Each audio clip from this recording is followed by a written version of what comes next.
Welcome back to GreenTGarden. So if you harvest a green pepper, can it continue ripen up on the countertop? Absolutely. But if it reached full size, if the pepper is not full size, it will not ripen up.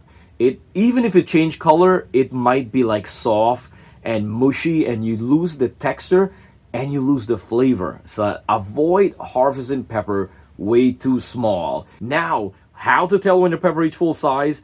If you see this pepper on your plant, say Monday, and you come back Wednesday and Thursday and it's still the same size, that's it. It stopped growing. You come back next week and it's still the same size, it stopped growing.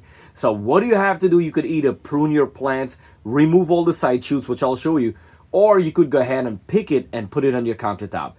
It will be delicious still, but it's not the best flavor. The best flavor is to pick it right off the plant. When it comes to flavor, you gotta let it ripen up on the vine. If you don't have time, you could harvest them semi when they're changing color. The bottom is green, but you can see the top, how it's semi right here. We could go ahead and pick this. And if we pick this, the plant will use more energy towards the smaller peppers, keeping them growing faster and bigger. This is fully red and ready, so we could go ahead and harvest this. All right, we're gonna put this guy here, and then this one right here, I'm gonna do the same thing. So you see the bottom is still green, but you see like the little lighter red into dark green and stuff like that. It's changing color.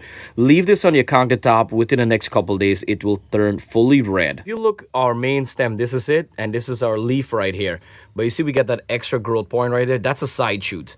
If you have time, you leave that to grow. It will give you more peppers. But if you were in the winter time and you want to ripen up your peppers on the vine, you have to remove them. And you have to check your plant every 3-4 days. You're going to get new side shoots, and they're even going to grow from the bottom like this right here. See that right there? Make sure they don't grow. You want to pinch them out. Don't give them the chance to grow. In deep fall time, and you could see I prune all my plants, and I got trying to ripen up all my peppers before the frost come. The frost come, they will damage our plants and our peppers. But you could see how they're getting darker here. Do not freak out if your peppers get darker here. It's just changing colors. Sometimes it starts from the bottom and it's going to go all the way up to the top. If we want, we could go ahead and harvest these right now. They will continue to ripe, but I want to get a little bit more flavor.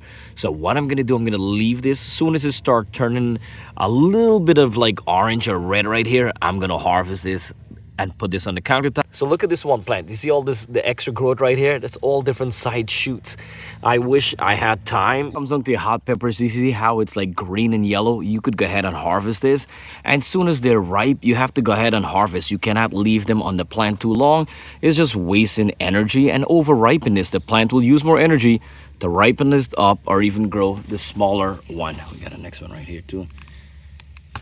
Every couple days I come in and I pick. When it comes down to water pepper plants in the fall time, I only water every 2 to 3 days. If it's in ground or raised garden bed, I'll do 3 days. If it's a container grown bag, I will do about 2 days.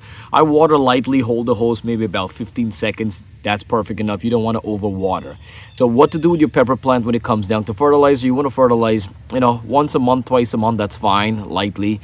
And then increase the calcium. Doesn't matter what kind of fertilizer you're using, and I will say add calcium. Calcium helps with the rotten bottom problem, so your pepper's not rotten in the bottom.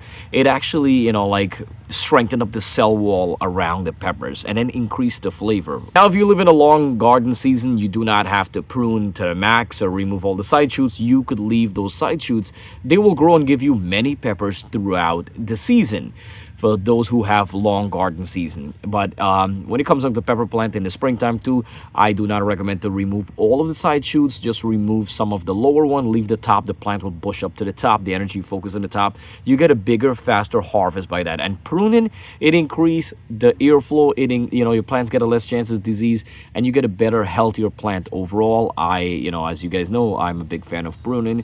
And when you live in a short garden season, you have to prune, especially if you want a lot of vegetables then leaves. And if you're new, please don't forget to click the red subscribe button, followed by the bell icon. Every time I upload a video, you guys will get it right away. And thank you to everyone who's been watching and subscribing and supporting my channel. And let's all keep eating more healthy. Grow our own food in the backyard is the healthiest fresh food with no chemicals. We get 100% nutrition and real food in our body that keeps us healthy and active. I gotta tell you, I've been on this more garden diet about 2-3 weeks right now, and I cut back on my meat, but not too much. But so far I've been losing a lot of unwanted fat, and I'm much healthier, and I'm more active with the kids and everything. And I used to get like a lot of joint pain, like elbow and shoulder pain I had from weightlifting. And since I eating more of my greens, I've been doing like 3 smoothies a day right now. And since I've been doing more of my greens in my garden, I gotta tell you, big difference. What a health difference. I have no health problem, no issue, no pain, nothing. I don't get less tired and nothing. So I gotta tell you guys, go and eat more vegetables. I'm not telling you guys stop eating meat, because I do eat meat, but eat less meat, eat more vegetables from the garden. It's a big difference what you get from the store and what you get from your garden. Trust me, I've been doing this. Not vegan or vegetarian or anything like that. I do eat my meat, as I said, but add in 3 smoothie or a couple salad or a couple of vegetables every day from your garden. It's a life changer. It will literally take away a lot of ill and sickness.